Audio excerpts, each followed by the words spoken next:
നിർമ്മിതി കേന്ദ്രത്തെ മോഡൽ കോളനിയുടെ നിർമ്മാണം ഏൽപ്പിച്ചിരുന്നുവെങ്കിലും ഇതിന്റെ അനാസ്ഥ മൂലം പോലീസ് ഹൗസിംഗ് സൊസൈറ്റിയെ ഏൽപ്പിച്ചതായും നിർമ്മിതി കേന്ദ്രം 1 ലക്ഷം രൂപ മുടക്കി നിർമ്മിച്ച വീടുകൾക്ക് 4,32,000 രൂപ കൂടി അനുവദിച്ച് മഴവെള്ള സംഭരണി അടക്കം നിർമ്മിച്ച് നവീകരിക്കാൻ അവസരമൊരുക്കുമെന്നും മന്ത്രി കൂട്ടിച്ചേർത്തു. കുരിയോട്ടുമലയിലടക്കം 5 പട്ടികവർഗ മോഡൽ കോളനികളാണ് സ്ഥാപിക്കുന്നത്.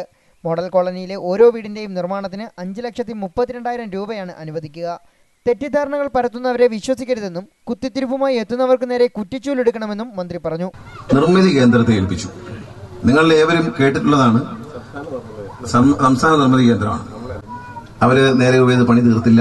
പക്ഷേ തീർന്ന വീടുകൾ നല്ലതെന്ന് ഞാൻ പറയുന്നില്ല. അന്ന് 1 ലക്ഷം രൂപയ്ക്കാണ് വീട് തീർത്തത്.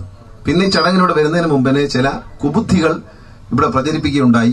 കിട്ടിയ വീടൊക്കെ ഇങ്ങനെ തന്നെ, പുതിയ വീടുകൾ ഗംഭീരം. തെറ്റാണ്.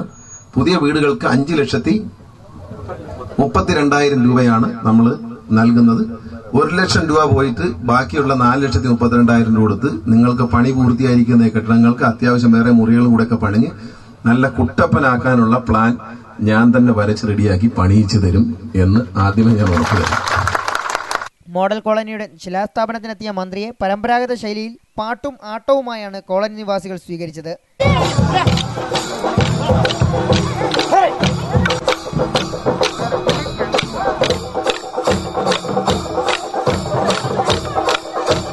ചടങ്ങിൽ ജില്ലാ കളക്ടർ PG തോമസ് അധ്യക്ഷനായിരുന്നു.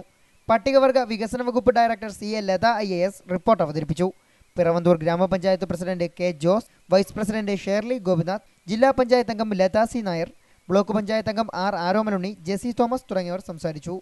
ലൈവ് വാർത്ത പുനലൂർ.